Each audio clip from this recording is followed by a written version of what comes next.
Hi, Kevin Henry, the Group Editorial Director for Advanced Star and Dental Products Report, and I'm on a Google Hangout today with my friend and our EHR editor, Mike Uritz. Mike, how are you this morning? Real good, Kevin. I hope you're enjoying your Starbucks coffee. Well, it's in your honor, being the Seattle fan that you are. It's the least I could do. So, well, thank you for that. I wanted to follow up with you on an article that you wrote about the 3 most common mistakes made whenever discussing EHR contracts and negotiating those contracts. And so I'd like to ask you a few questions about that today. Number one, could you just tell me why a practice shouldn't just leave their dental software or EHR contract up to their attorney? Why should they not do that? Well, this is real interesting. I mean, all the years I've been doing this, obviously there's always a tendency, anything to do with contracts, where a practice is going to contact their attorney. However, it's real interesting with electronic health records contracts, there's a lot of business issues that you need to deal with, support issues, warranty issues, and things that aren't necessarily really what I call legalese. So many times an attorney or practice attorney, although they have skill sets at working in the dental practice, they might not necessarily be software experts. A case in point, a few years ago, I actually was doing a contract for a practice, and we finished in about 2 weeks, and the practice asked me to get some input from their practice attorney, and I called up the practice attorney for input, and basically he told me, he said, Mike, I'm really not a software person. So it's just important to understand the skill sets. If your attorney can do it, great. If they have software expertise, great. But many times they don't. So how does a practice know if their vendor's giving them adequate payment terms or not? Well, what I can tell you is more times than not, when you look at the contract, they probably won't. But when you start seeing things like you must pay all your money up front, or what's very typical is you'll see, give us 50% when you sign the contract and 50% when we finish our training, or those types of things where you're really giving a big chunk of money before you even know if the thing works, before you know how it's going to be used. So realistically, there are all kinds of different milestones to follow, and that's really up to you as a practice. However, what I will say is that when you talk about payment, you really need to break it up in chunks. Maybe something upon signing the contract, something upon installing the software, something upon training, something upon actually using the software or going live. And the reason isn't so much the money, obviously the cash flow. It helps with cash flow to break it up in payments. But the real reason is to have some accountability for that vendor. If it's in payments, then the vendor is going to be accountable to actually get the job done over time. And I know that you mentioned in your article that people are going to have a lot better chance of getting good support from their vendor if they actually state that in the contract. Can you kind of elaborate on that a little bit?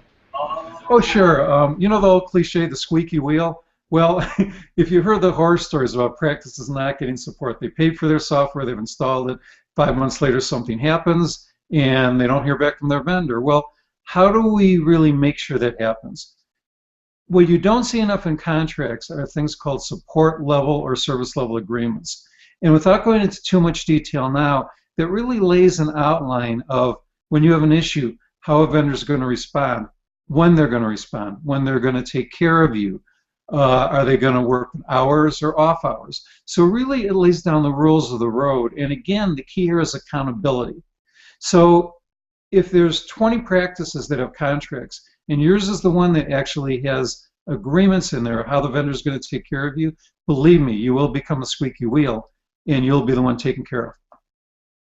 You know, I know the cloud is such a buzzword right now, and you talked a little bit about that in your article as well. But you also say that there's some very important things as far as contracts and clouds go that people need to be aware of, right? Yeah, you know, it's interesting, Kevin, it's kind of the yin and yang of this, because I've been a proponent of cloud technology for years. In fact, I did one of the first cloud software installations for healthcare 10 years ago. So I'm a proponent of the cloud. From a technology standpoint, it's a great thing. However, recognize that now when it's in the cloud, that means another organization holds your data. That means that another organization actually is responsible for your operations. Are you up? Are you down? So it's really important when you do cloud technology that your contract is tight and you do things like hold the vendor accountable for uptime. I mean, can you imagine sitting in your operatory and having anything go down at 3 o'clock in the afternoon? and having no control of it, well, you can take care of that, again, by putting in your cloud agreements how the vendor will take care of you. And the thing that's really important that people don't do enough in these cloud agreements is they don't put in penalties. It might say that the vendor needs to get back to you or needs to be up 99% of the time, but there's really no teeth unless you put penalties in it. That's one thing. The second thing that's really important is you don't control your data. So make sure that in your cloud agreements, you make sure the ownership and control of your data resides with you.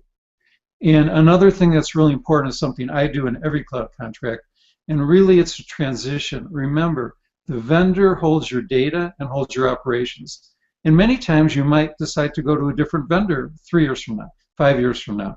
So you have to have assurances that that vendor will transition you into the new company. And there's ways to do that, there's clauses to do that, but make sure that you're not really out there hanging when you leave a vendor. You need to have a transition clause written in there. So those are just some examples of some things you might want to do when you have cloud contracts.